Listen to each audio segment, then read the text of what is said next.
கர்த்தருடைய வார்த்தை போச்சுன்னா கேதுரு மரம் ரெண்டா பிளந்துருமாமா. அவ்வளவு வலிமை ஆண்டவருடைய வார்த்தைக்கு இருக்குது.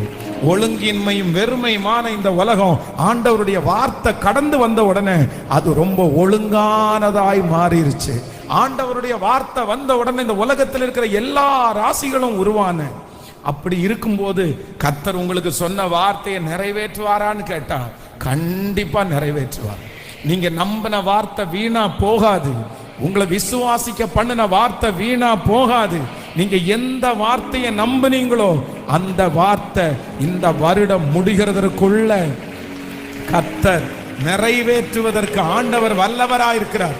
உங்க கணவனை குறித்து கர்த்தர் சொன்ன அந்த வார்த்தை நிறைவேறும். உங்க பிள்ளைய குறித்து கர்த்தர் சொன்ன அந்த வார்த்தை நிறைவேறும். உங்க எதிர்காலத்தை குறித்து கர்த்தர் சொன்ன அந்த வார்த்தை நிறைவேறும். உங்க சரீரத்தை குறித்து ஆண்டவர் சொன்ன அந்த வார்த்தை